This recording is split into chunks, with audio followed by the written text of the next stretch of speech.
So I'm really happy to be here. I want to say that you are some of the most important people in Ireland because the entire future of the Irish economy depends upon the business community.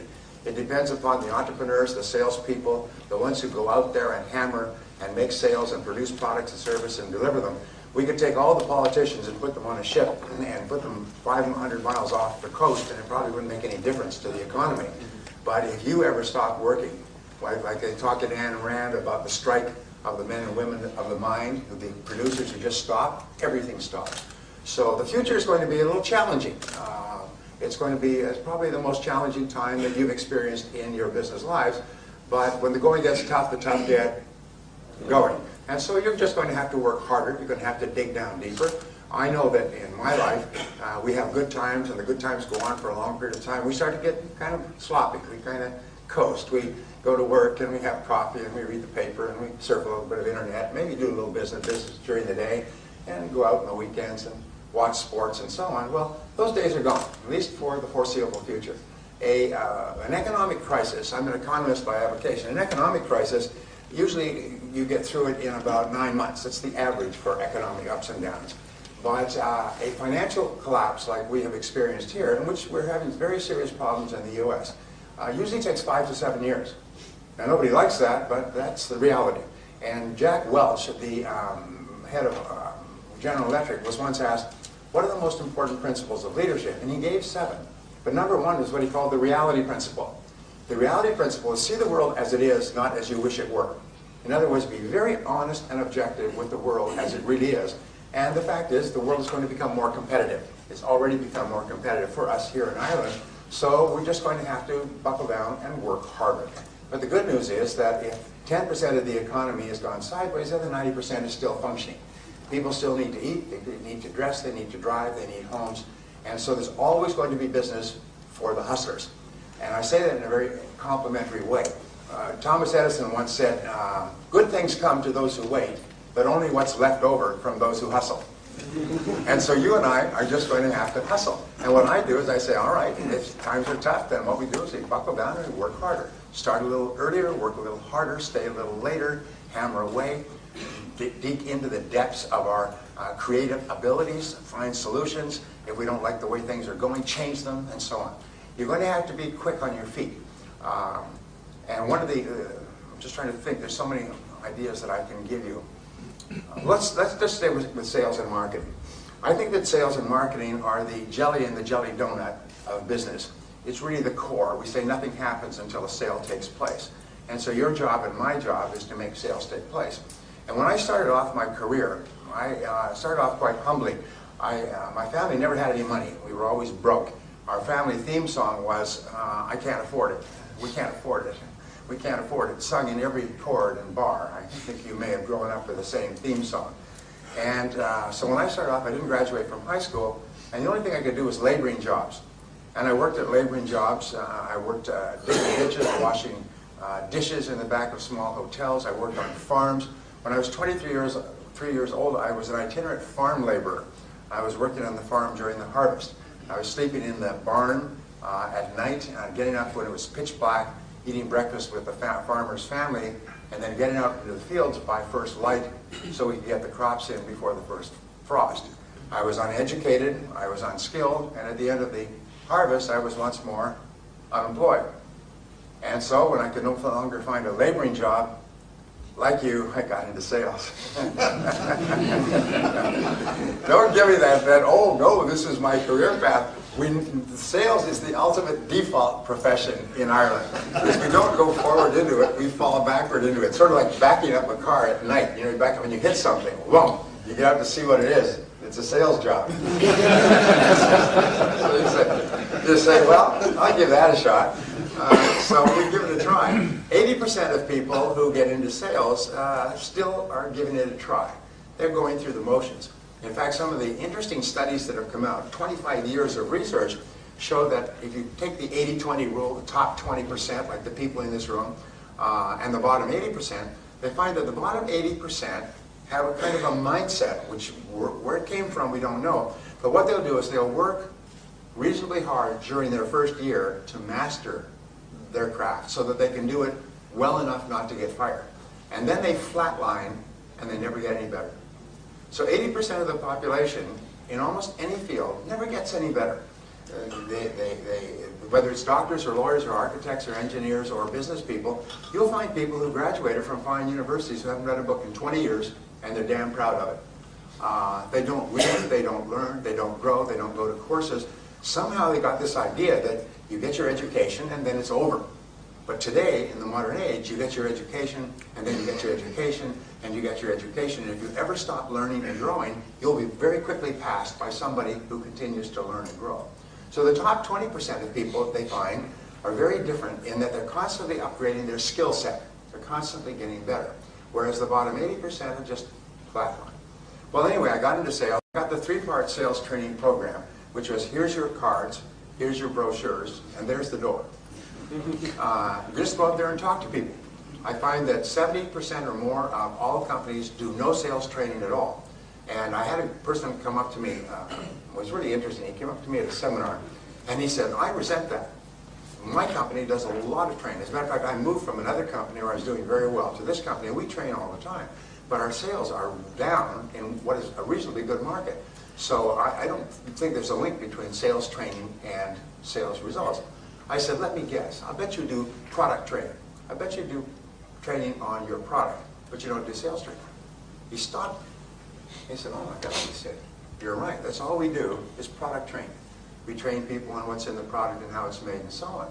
He said, and he sort of his eyes were opening. He said, in my last company, we did sales training all the time. We trained people on how to go out and make appointments and talk to people and ask questions and determine customer needs and so on. And here in this company, we don't do any of that. We just do product training. Oh my God. He said, thank you so much. And he wrote to me about 2 months later. He was a sales manager. He went back in and he stopped the product training. He said, you can do that on your own.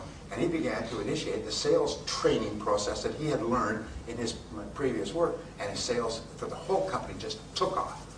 And most people don't realize that. Many people in business, many people who own businesses have not been in the field. They've not sold. So they don't understand that sales training is so important. And so anyway, so I got this 3-part sales training program.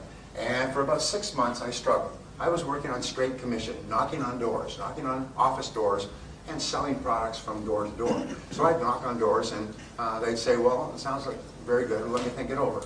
And I'd go to the next door, let me think it over. The next door, let me think it over. Let me think about it, let me think it over. I soon had that whole city thinking about it.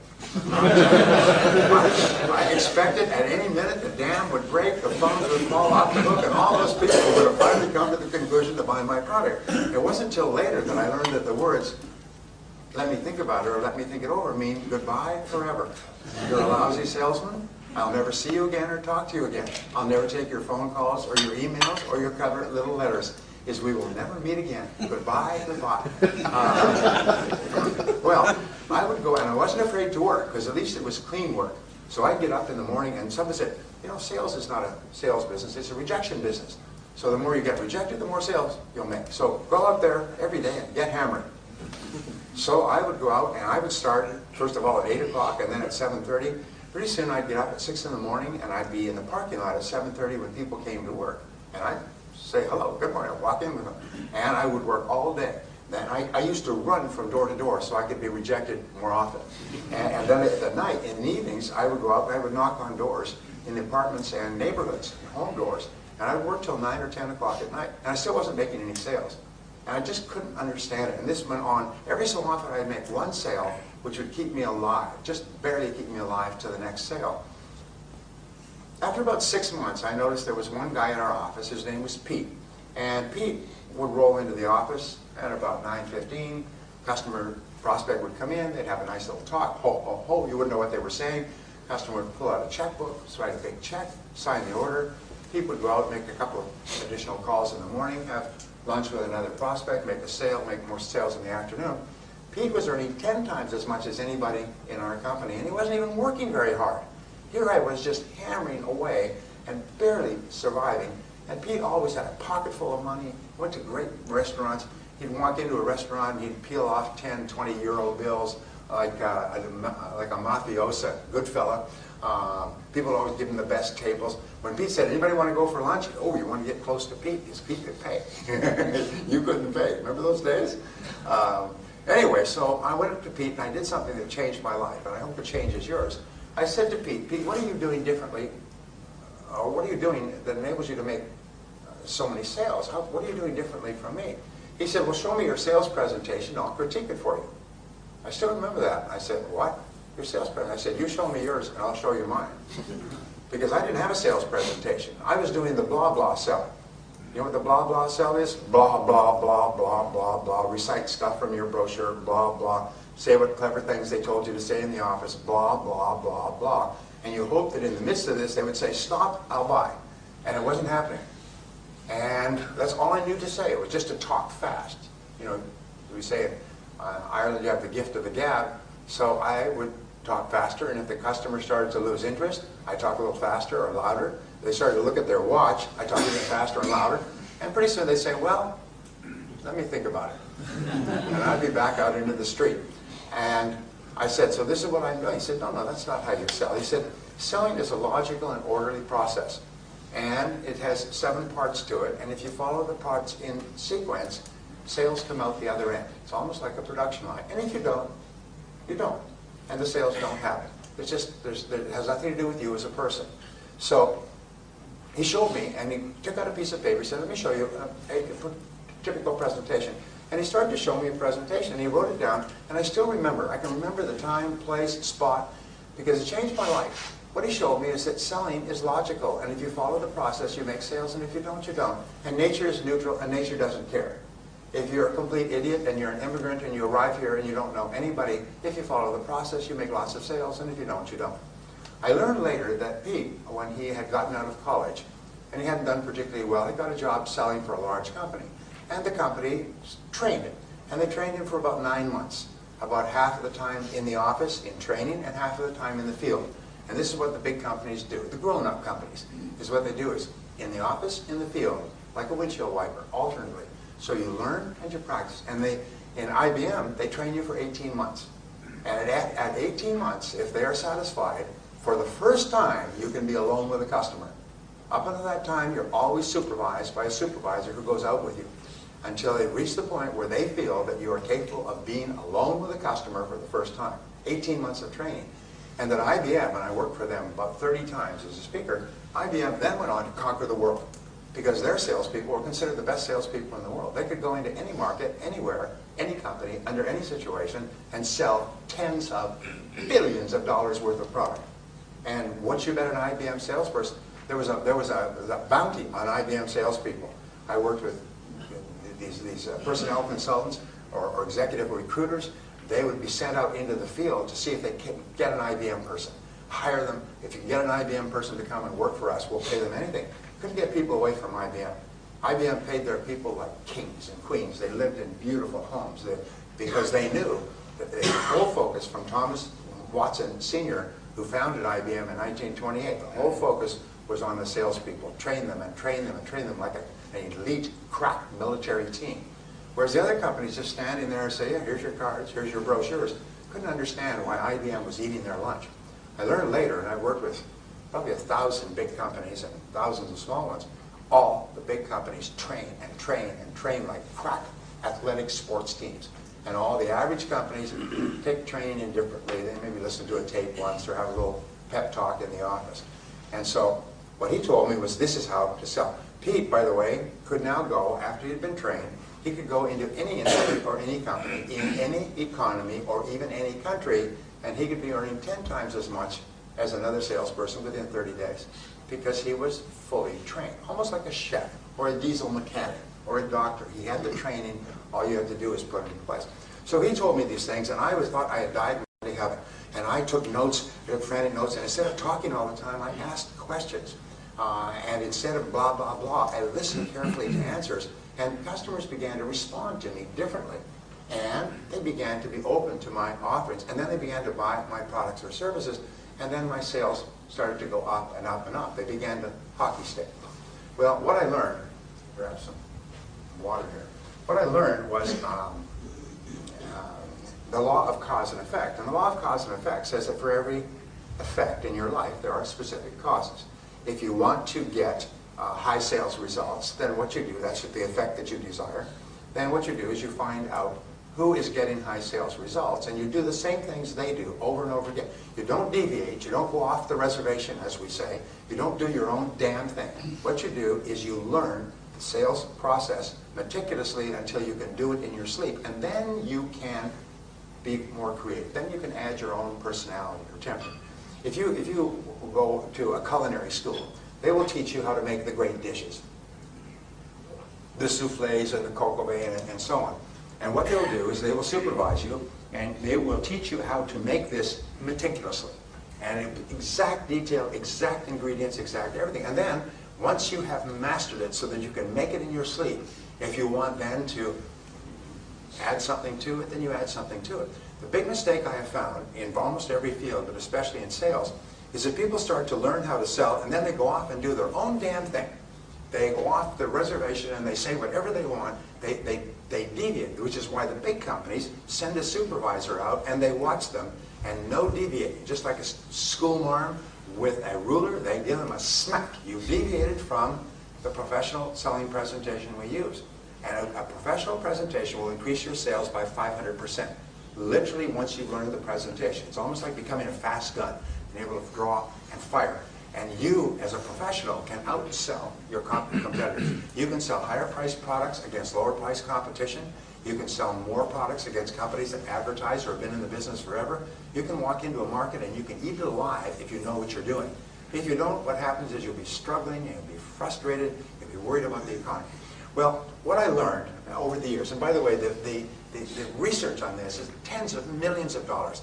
One series of companies came together, put together a pool of tens of millions of dollars, and paid for 55,000 sales calls to be carefully videotaped and vetted by professionals. And what they did is they would interview the salesperson before the sales call and say, what do you expect to happen? They would interview the customer. Why are you meeting with this salesperson, and what is your expectation? Then they would videotape the sales calls and they would look at them, and they would then run them dual screen so that you have the salesperson's face and the customer's face throughout the sales conversation.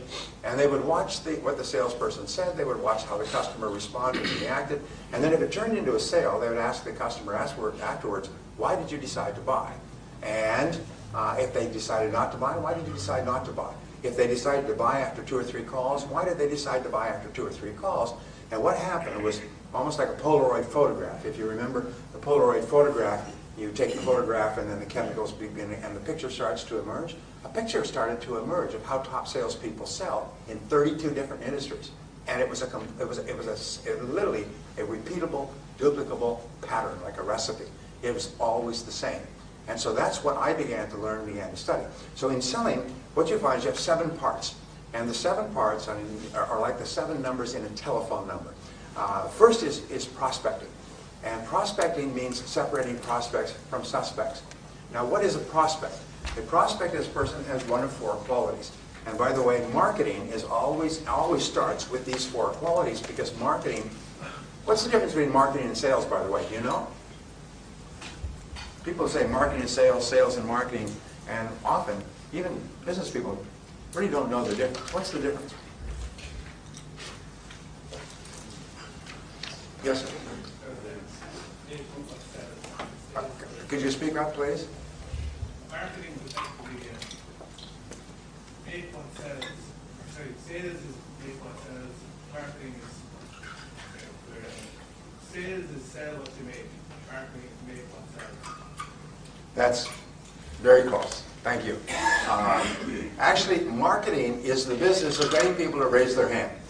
For instance, I would say, anybody here hungry? Lunchtime, anybody hungry? I'm hungry. So now we know the people who are qualified if you sell food. Okay? Now, selling is converting that person who is hungry to coming to your restaurant rather than somebody else's. So remember, marketing is attracting qualified prospects, and selling is converting them into customers. And it's 2 separate processes. Peter Drucker says that the purpose of marketing is to make selling unnecessary. And a perfect example, which we all like, is this whole thing with Apple. What Apple's done in the last 10 years, they come out with an iPod, and everybody has no idea what an iPod is. And as soon as they understand, you see that Sony last year shut down their entire Walkman division. It used to be $1 billion in sales. They shut it down completely. The iPod put them out of business. And then after 2 or 3 years, they come out with an iPhone. What is an electronics company doing with an iPhone? I mean, the telephones are developed by telephone companies. They come up with a phone that is now selling $50 million a year. It's unbelievable. Then after 2 or 3 years, they come up with the iPad. Anybody got an iPad? We've got an iPad. What they do with those is people line up around the block. They don't even know what's in it. But in the U.S., I don't know what it's like here, hundreds of people would start sleeping on the sidewalk at midnight, lined up around the block, sleeping on the ground to get the first iPads when the store opened this morning, and pay $500 a piece. And I understand they're much more expensive here. You should get one over there. Go for Irish duties. Anyway, when they got these iPads, they didn't even know what was in it, but the marketing was so good that people were just fighting and clambering over each other to buy it. The purpose of good marketing is to make selling unnecessary. So what does good marketing do? Good marketing identifies what it is that a prospective customer really wants and really needs and will really pay for, and the marketing says, here it is. This is what you want. If this is what you need, if this is what will help you achieve your goal or solve your problem, then this is the product for you, which is what brings people to call, to write, to email, to whatever it happens to be. So the first step is prospecting, and a good prospect has 1 of 4 qualities. First of all, they have a problem that is unsolved. Now, you must be absolutely clear. My favorite word in selling, by the way, is clarity. Clarity. Clarity. I think 90-95% of your success in life will be clarity about who you are, clarity about what you want, clarity about what steps you need to take to get there.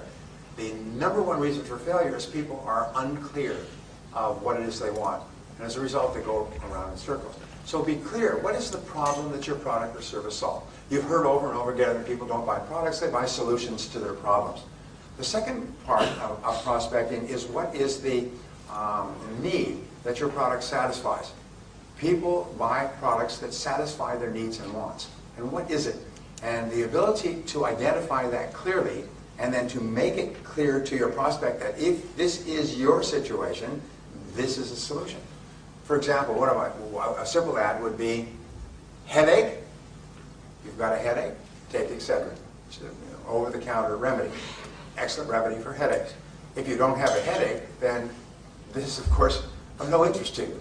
So you're looking for people who have an existing want or an existing need for what you have.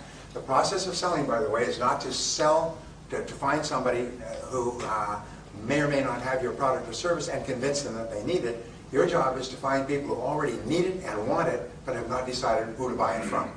And so that's what marketing is. The third part, do they have a goal that is unachieved? What is the goal that your product or service solves? And finally, the fourth part is, do they have a pain that you can take away, that your product or service takes away? Now here's an interesting discovery, is that nobody cares about your company. I hate to be the bearer of bad tidings coming from over the great oceans, but nobody cares about your company, and nobody cares about your product or service, and nobody cares about your background and experience, and nobody cares about you. Nobody cares, nobody cares, nobody cares but you. They don't care what your product is, they only care what your product does. And this is very important to understand. Whatever business you're in, you are in only one business. You're in the business of improving the lives and work of your prospective customers. You're in the business of improvement. From time immemorial, going back 6,000 years to the ancient Sumerian markets, customers buy only one thing. They buy what the product does to improve their lives or work. They buy improvement. So whenever you talk about your product or service, you talk about it in terms of how it improves the life or work of others. Now here's a test for you, and it's a great test. Imagine that you get onto an airplane and through good luck you upgraded to business class and you're sitting next to a business person who may be a prospect for you, all right? And the person turns to you and says, what do you do? And you answer them in terms of what your product does to change the life or work of a customer. But you do not mention your product or your service or your company. If you can describe your product without mentioning your product, service, or company, then you know what you're doing.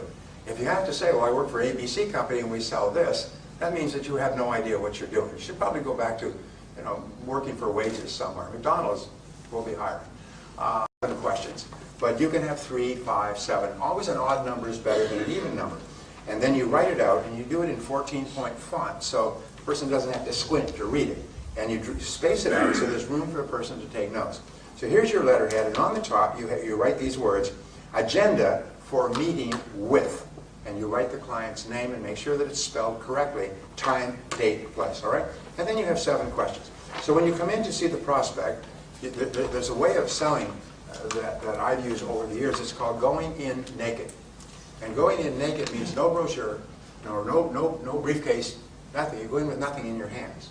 And all you have is an agenda. Maybe you have 2. And you pull it out and you say, Mr. Prospect, I know how busy you are, so I've prepared an agenda for our meeting today so that we can talk quickly and efficiently. Would that be okay with you? Customers absolutely love it when you have an agenda. You're not going to sit there and talk endlessly. You have an agenda. And I've prepared 1 copy for you, and you give them a copy of the agenda. When I go on sales calls, by the way, I just carry a simple portfolio, just 1 leather portfolio, which is very simple, has a pad so I can take notes. That's the closest I get. Don't take a briefcase at all. Leave the briefcase in the car. You can always go back and get it if you need it. All right? And so you give them the agenda, and the agenda has 7 questions.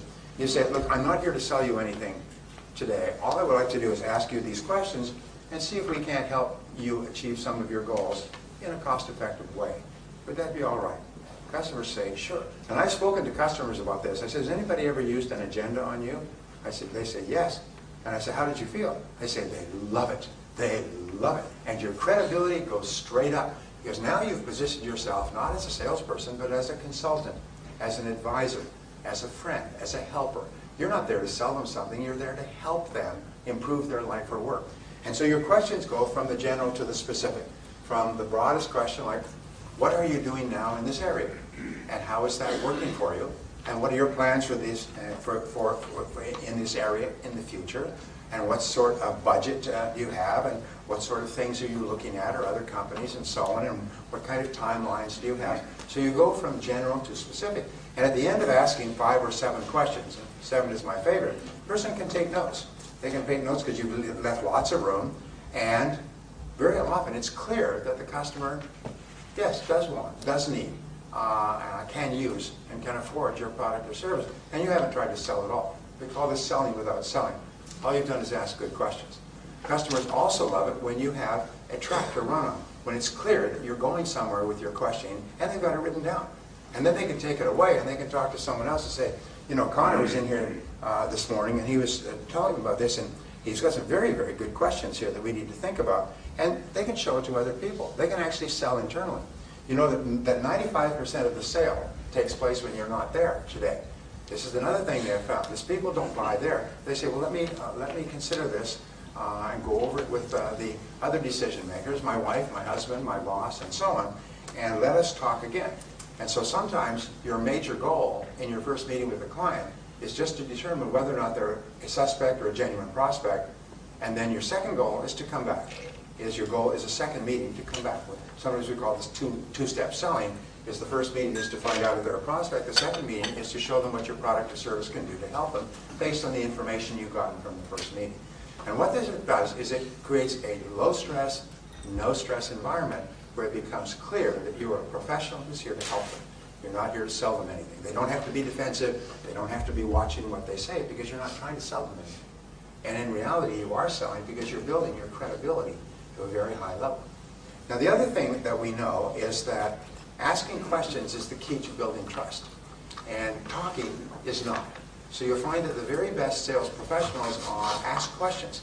And they ask a lot of questions. And they ask questions that are structured. And then they listen carefully to the answers. There's some interesting psychological work that says that when you listen intensely to a person when they're talking, their self-esteem goes up. Their blood pressure goes up. Their galvanic skin response increases. They actually experience physical and emotional changes when they're intensely listened to by a professional person like yourself. So you'll find that all great salespeople are great listeners because listening builds trust. So how do you get a chance to listen? By asking questions. And so you find that that good salespeople are not what they have in the movies, They're fast talkers and quick thinkers and so on. Good salespeople are very genial people. I've had the opportunity over the years to work with what they call the top of the table, which is the top insurance salespeople in the world. They have the $1 million round table, and then they have the top of the table, and then they have the court of the table. Is it the court of the table? As you go higher and higher and higher, up with hundreds of thousands of people, only an elite that is earning anywhere from $500 to $1 million a year actually gets in there. Some of them are making several $1 million a year. So I was visiting one of these groups and speaking in Hawaii a few years ago, and there were about 300 or 400 of them from all over the world. And the interesting thing is you meet them on the lobbies, and you meet them at dinner, and you meet them around the resort, beautiful resort. And they're all some of the nicest damn people you ever met. They're nice, they're genuine, they're interested, they're interesting, they're warm, they're friendly, they ask a lot of questions. They don't even know who you are, but you just almost automatically like them.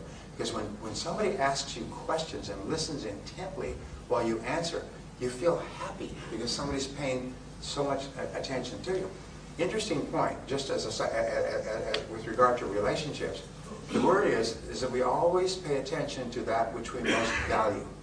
We always listen to people who we consider to be the most important. And so, at home, if you really want to have a positive impact on the people at home, and I say this mostly for the men, because women know this already, is whenever the woman, or even your children, and I practice this all my life, talk to you, stop everything, turn off the television, put down what you're reading, and focus in on them like a laser beam. What I say is imagine that your eyes are sun lamps and you want to give the other person's face a tan. And just focus in on them and listen to them, lean forward and listen as though they're about to say one of the most important things in your life, and they're only going to say it once and you don't want to miss it. When you do this, you will be astonished at the effect on the other person. And if you do this with your wife, she'll think that you've been drinking or you're up to something. Because it will be so unusual. And so one of the things, and I've given this advice for years, the rule is that the first hour when you come home at night, I'm getting off track, but not really. The first hour when you come home at night is called the hour of power. And this is the hour where you recombine, you come back together again as a couple and as a family. And you don't let anything interfere with that hour of power, especially not the television. What do most men do is they come in, they say, where's the control? And they turn on the television and they go through the mail and they sit down and they watch television and they read the newspaper simultaneously. No, from now on, and I've had men come back to me and say, you cannot. It was astonishing. My wife took a week to get over it. They would come home and instead of talking, and men believe that their day has been the most fascinating period of time since Jesus walked the earth. You know?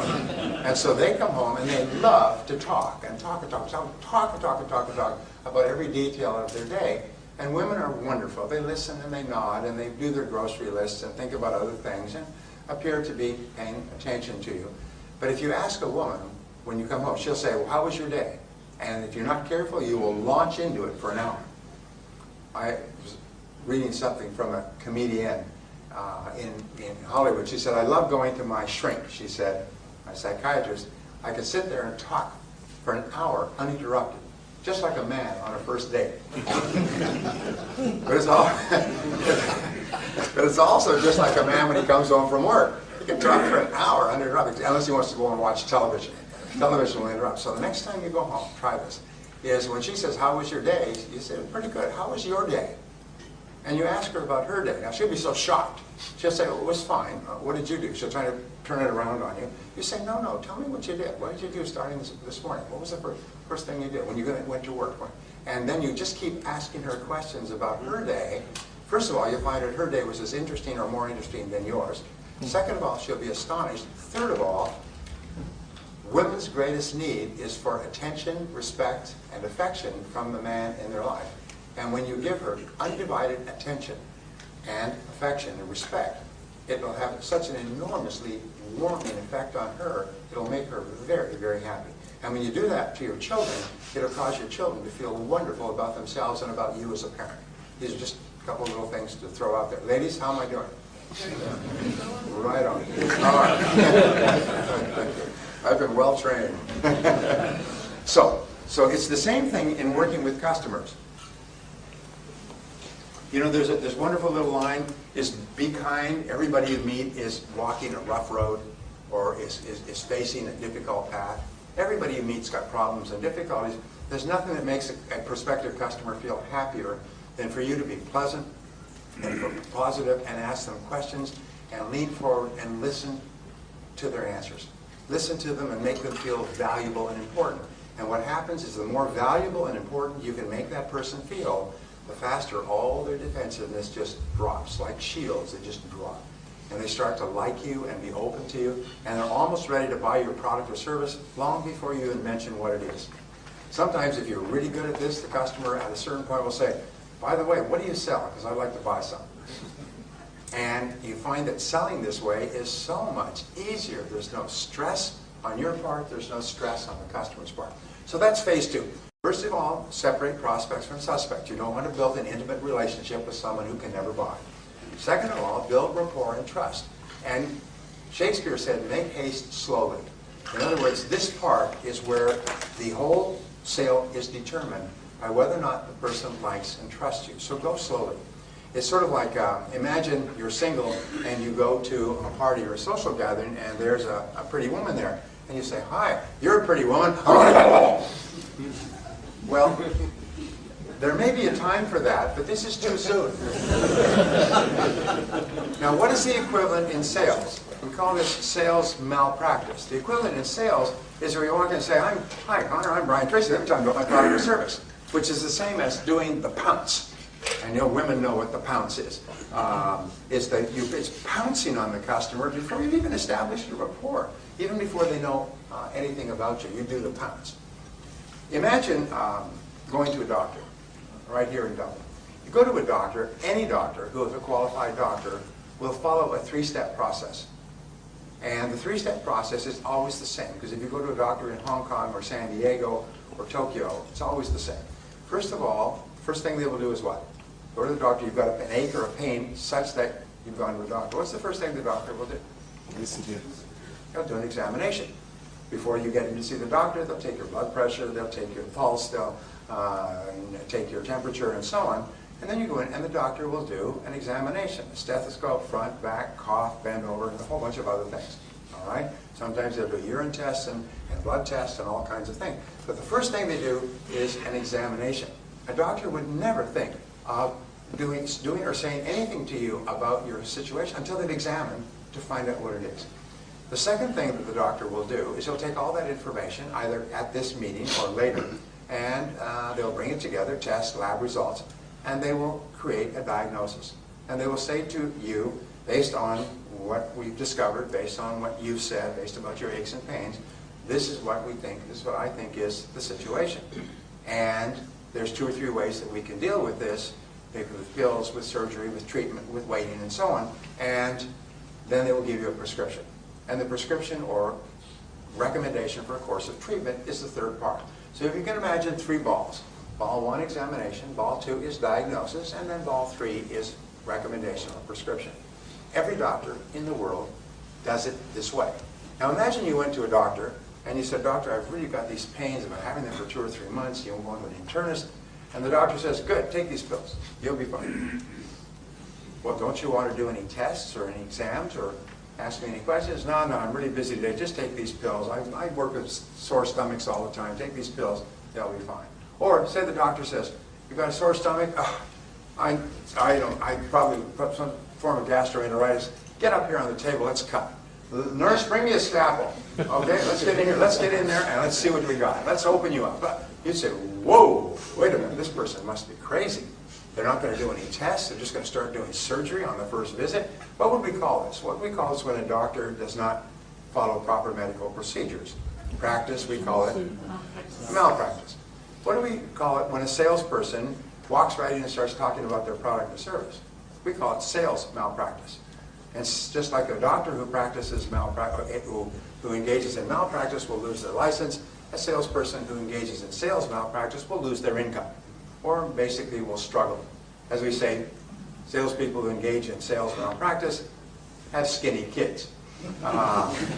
So So your job and my job is to take the time to do the examination by asking good questions. And it leads us to stage 3. What have we got for time? Okay, all right. Stage 3, I'll have to hurry through these stages. Stage 3 is identifying needs accurately. This is where you actually ask really good questions about the customer's situation and wants and needs, and you test your answers and back and forth until the customer is clear that yes, yes, I do have a genuine want or need for what you're selling. And it is in the asking questions that you actually build the trust and set the stage for the actual sale. If you don't ask enough questions and you start to make recommendations, you still have not mentioned your product or service, by the way. Yes, you have separated the prospect or suspect by checking what they need. You have built rapport and trust and credibility.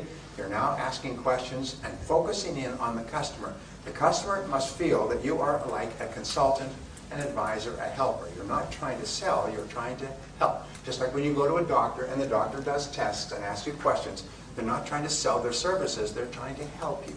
And once you get this feeling, this person's not trying to sell me something, they're trying to help me improve my life and work, it changes completely. At the end of this questioning process, the customer should be crystal clear, yes, I really do need what you're selling.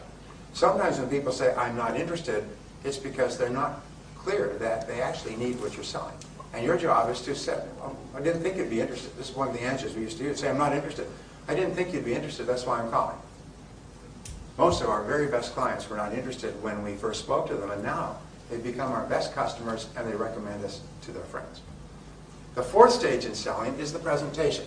And the presentation is a logical and orderly sequence where you show the customer how the wants and needs that you have mutually identified can be satisfied with your product or service. Your product or service does not have to be the best or the cheapest. It just has to be the right product for this customer at this time. And you show them that based on what you've said, I think our product or service can help you achieve your goals in a cost-effective way. Let me show you how. And then you simply demonstrate how your product or service is the perfect choice. The very best way to sell a product or service is what is called anecdotal selling. And I teach this extensively, but anecdotal selling is where you tell success stories about other people who've used your product or service and how happy they are. You find that a customer will forget everything you tell about your product or service probably by the next day, or about 80 or 90%. They'll remember the story for years. The primary reason why people buy your product or service is because you told a great story about someone else who was a little bit hesitant, but they bought it and how happy they were afterwards. Sometimes I say, if you're working with a sales group, you should have a customer story meeting where everybody is responsible for bringing their best story. And they share the best story of their happiest customer. And here's the point, it doesn't have to be your customer. It just has to be a customer of your product. And some of the best companies will share stories from throughout the country. And a person will say, let me tell you about one of our customers down in County Cork. And he had this situation, or she had this situation, and they used this, and this is what they said 2 months afterwards. And you tell the story. If you can get them to write a testimonial that says, this is what happened to me, I was really skeptical, I was nervous about the price, but I decided to go ahead. Oh, I'm so glad I did, because this is what's happened to me since. One good story can make you rich. I've worked with people who've gotten into the $1 Million Round Table, past $1 million a year in straight commission income with a single great story, which they wait, and then they use at exactly the right time. And the story just demolishes all sales resistance. So think about saying, when you're making a presentation, think about stories. And share stories. If you have good stories, share them with others. So if there's 5 or 6 of you, each of you has 5 or 6 great stories that you can use. There's nothing more powerful than stories in a sales presentation, because that is how people think. People decide based on the right brain. All decision making is made in the right brain, and the right brain is activated with stories and pictures. And when you tell a story, what happens is people start to see themselves as the primary actor in the story. Here's an interesting discovery. I keep making discoveries in this field. It is that a person cannot buy your product or service until they can mentally see themselves using it.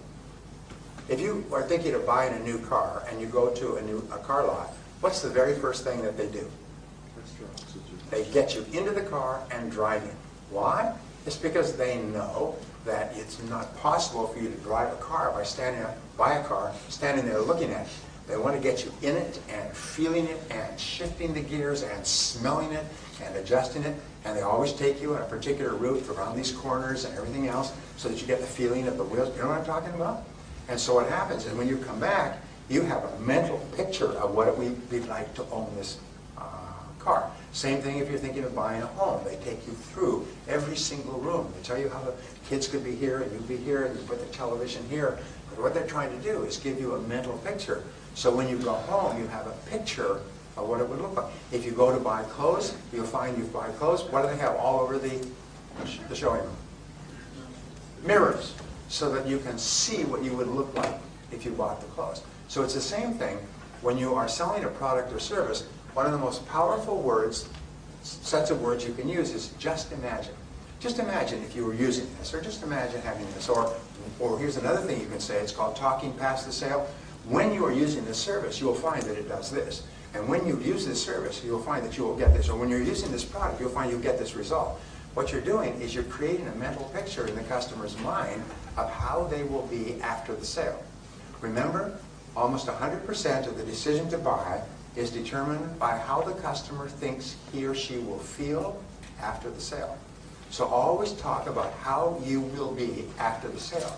What it will do for you, the change or improvement it will take, that will take place in your life as a result of using the product or service.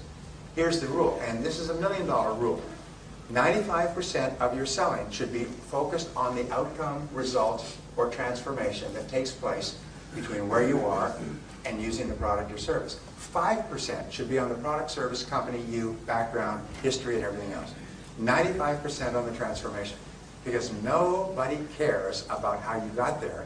They only care about what's in it for me. How will I be afterwards? All right? Notice when they sell vacation trips to the south of Spain or to the Canary Islands. They have a beautiful poster. They have this absolutely beautiful beach, warm palm trees, sunshine, clear sky. A couple, supposedly you and your spouse, you're supposed to project into that, walking on this absolutely beautiful beach or basking in this beautiful pool. There never seems to be anybody else around. You go there and half the population of Europe is there. So what you do is you get a visual picture of yourself and your spouse in a beautiful tropical area, quiet, tropical, sunshine, warm, and you get that picture in your mind. Now, do you get the picture in your mind of packing your bags and going to the airport and parking your car and going through customs and security and getting on the plane and ordering drinks on the plane in the seat and getting to your room and No! You don't want any of that. All you think about is walking on the beach.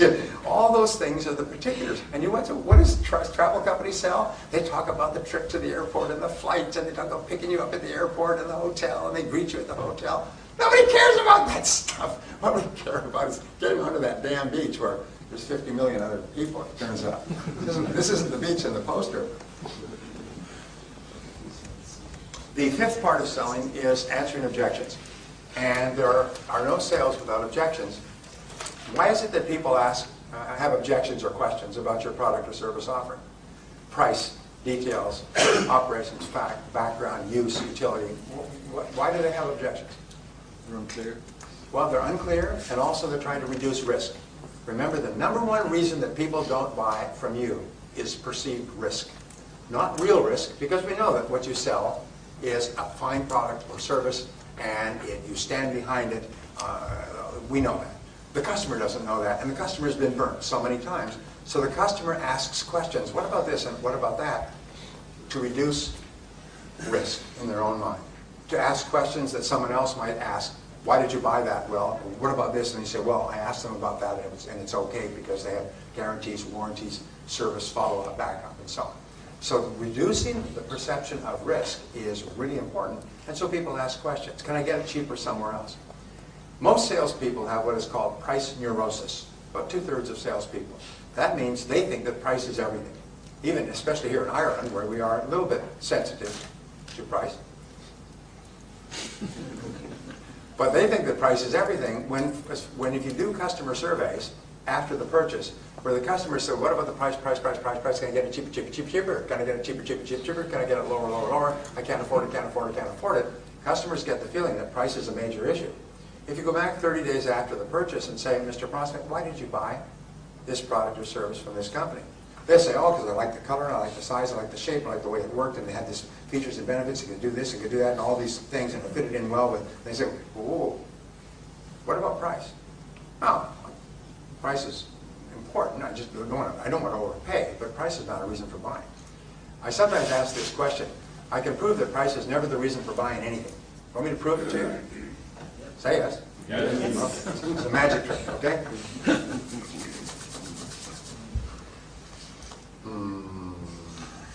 Is there a single person in this room who has a single item about their person that they bought solely because it was the cheapest available? I rest my case.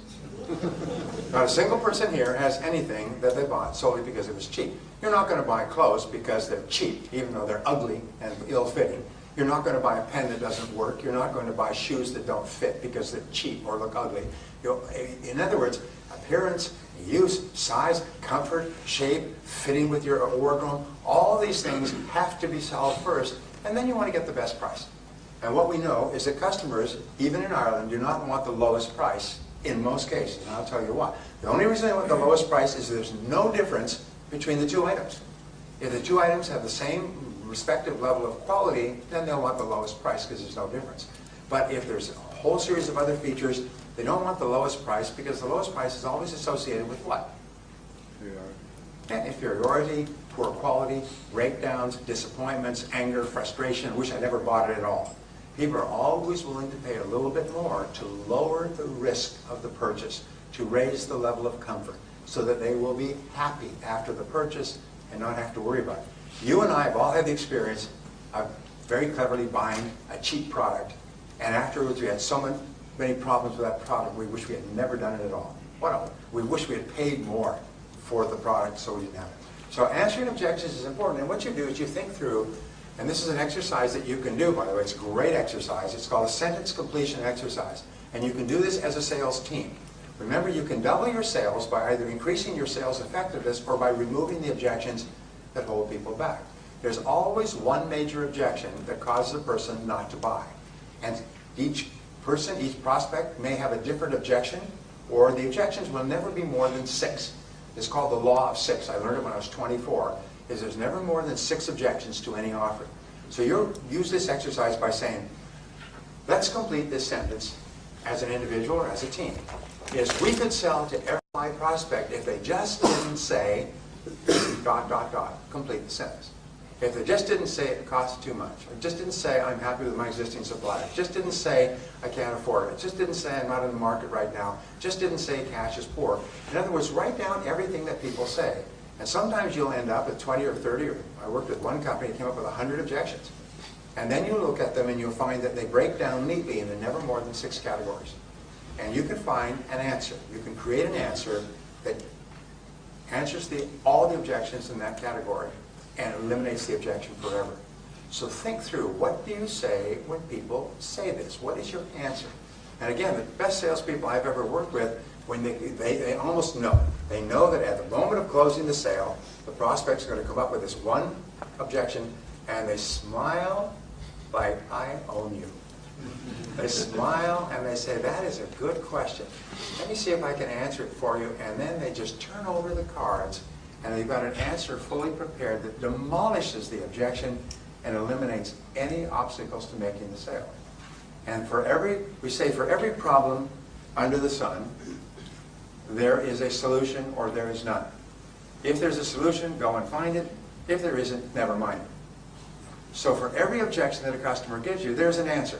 If there isn't an answer, if the company is going bankrupt and they're moving the furniture out, the sheriff or the police are there, and the decision maker is being marched off to jail for investment, this is probably an overcomable objection, all right? An unovercomable objection. But in most cases, what people give as an objection is not really a reason not to buy. It's just a reason in their mind that you can remove. Now the next, step number 6 is to close the sale. And closing the sale means to ask the customer to buy. And there are several different ways. I produced a program, which I think is for sale here. I produced a program some years ago called The Psychology of Selling. And all over the world, 16 languages other than English, it has taken people from rags to riches. It's made them millionaires and multimillionaires. It's taken them from junior salespeople to owning the company they started to work for. The stories I've heard would bring tears to your eyes.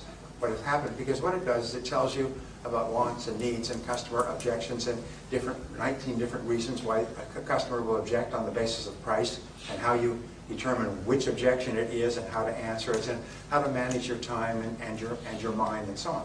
People have used that, including closing techniques. And I've had people say to me, you know, I lost the sale and then I remembered the words and I turned to the customer and asked the closing question and I got the sale. I made thousands of euros with a single sale and I lost the sale, but I remembered the words.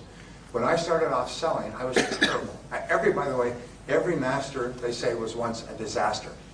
Every top salesperson was once terrible. They couldn't feed themselves or their family. Every salesperson in the top 10% started in the bottom 10% and struggled upward. And when I started off, I was terrible.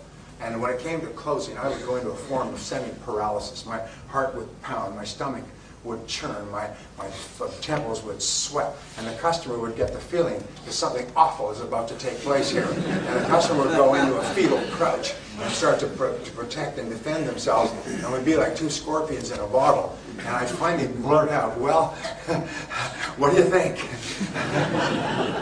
And the customer, that's a lay-down question, the customer would say, well, I think I like to think it over. And I say, oh, great, you think it over. I'll think it over, and we'll think it over, I'll think it over. We'll all get back together sometime in the future. I go back to the car and say, oh my God, a sale almost took place in there. Geez, that was close.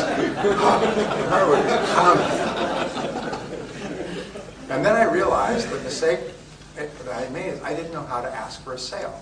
I didn't know how to make a souffle. I may be able to make omelets and make scrambled eggs and pork roast, but I didn't know how to make a souffle. I didn't know how to end the conversation, so I began to study closing techniques intensively, and it transformed my life. And I'm not talking about manipulation or clever, fast talk. I'm just talking about really professional ways that you like what I've shown you so far. Yes. Well, then why don't you give it a try? Would you like to go ahead with it now, or would you like to do a little bit later? And it's just very, very easy questions. They just invite people to buy your product or service. But if you don't know the words, and it's interesting, the words work in any language. They work in Chinese, they work in Russian. If you don't know the words, you're sitting there, you know what faced, and you don't know what to say, and you get nervous. And so therefore, learn how to ask closing questions. And you'll find that for your product or service, there's one or two ways that work virtually all the time for a qualified prospect. And those are all you have to memorize. You may have to learn a lot, and then you may have to practice quite a bit. Let me ask you a question. When I was young, I started to study languages. I now speak French, German, and Spanish. Some better than others. I've been literally fluent in all three languages, but they get rusty if you don't use them a lot. I can speak almost fluent German, which is a hard language to learn. And I speak smatterings of other languages. The reason I learned languages when I started off, I didn't know anything but English, is I read something and it said that the reason that non-Europeans don't learn foreign languages is because they feel so nervous when they actually start.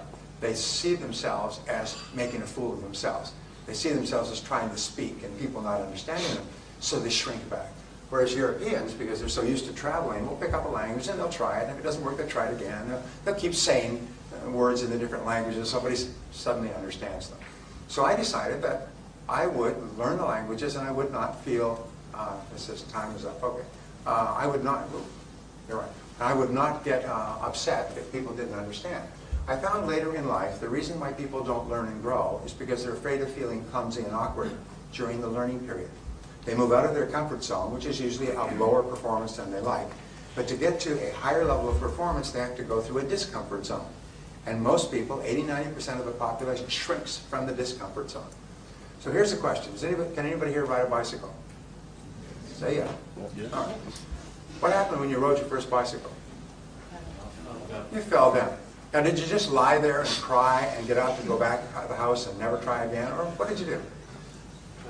You got back up on the bicycle and somebody ran alongside of you and so on. And you kept doing that until finally you could ride the bicycle by yourself. It's the same thing with learning any new skill. Is never be afraid of falling down and scuffing your knees and your elbows when you learn a new skill, because that is inevitable and unavoidable. Be prepared to feel clumsy and awkward and foolish and make mistakes and fall down. And if you're willing to do that, there's nothing that could stop you from excelling in your field. Step number 7 is getting resales and referrals from your prospect or from your customer, and that's from taking such good care of them that they buy from you again and they bring their friends. They buy from you again and bring their friends. Remember, the job of the salesperson is to create and keep a customer. The measure of success is customer satisfaction. And what is the measure of customer satisfaction? Repeat business. In other words, they come and they buy again and they bring their friends. The only way you can get into the top 10% in terms of income is by becoming such a good person in the sales conversation that people like you and see you as a friend, as a helper, as a guide, and they want their friends to enjoy the same experience. And when you start to create what we call a golden chain of referrals, you'll be astonished at how much more successful you become. Well, I hope this has been helpful to you. I hope that these 7 steps have been helpful to you and they will help you in the future. And the wonderful thing is that each person here has the ability to get into the top 10% and become one of the highest paid people in the entire country of Ireland. Irrespective of economic ups and downs, you have total control of your own destiny by engaging in continuous and never-ending improvement in your field. And I hope you do. Thank you.